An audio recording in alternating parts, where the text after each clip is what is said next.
સુરત મહાનગરપાલિકા દ્વારા સંચાલિત વાંચનાલયમાં આવતા વિદ્યાર્થીઓ સહિત વાંચન પ્રેમીઓ અસુવિધાઓના કારણે હાલાકી વેઠી રહ્યા છે।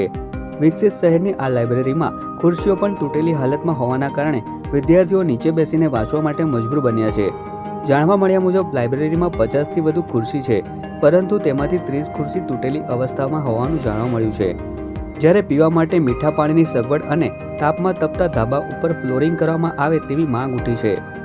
મહાનગરપાલિકા દ્વારા વાંચનાલયની સુવિધામાં દાખવવામાં આવતી ઉદાસીનતા દૂર થાય અને વિદ્યાર્થીઓ તેમજ વાંચન પ્રેમીઓ સુંદર વાતાવરણમાં અને વ્યવસ્થામાં વાંચન કરી શકે તેવી ઈચ્છા પણ વ્યક્ત કરવામાં આવી રહી છે।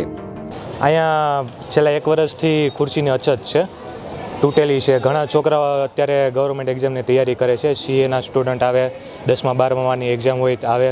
અહીંયા ફૂલ લાઇબ્રેરી ફૂલ જે થઈ જાય છે। કામરેજથી લોકો આવે છે આ 7-8 કિલોમીટર દૂરથી। અત્યારે 40થી 45 જેટલી ખુરશી છે ને 10-12 જેટલી ખુરશી તૂટેલી છે। છેલ્લા 1 વર્ષથી અમે ઘણી વખત કમ્પ્લેન કરી છે ઉપર આકાર ક્લબમાં, પણ ખુરશી આવતી નથી। અત્યારે કામરેજથી આ બાજુ એક પણ લાઇબ્રેરી નથી, આ પહેલી લાઇબ્રેરી છે સરથાણા, એની આગળ સીમાડા છે અને પછી યોગી ચોક છે। અહીંયા ઉપર શેરની પ્રોબ્લેમ આવે છે, બેસવાની જગ્યા ઓછી છે, એટલે ને પાણીનો પ્રોબ્લેમ છે, મોરું પાણી આવે છે અને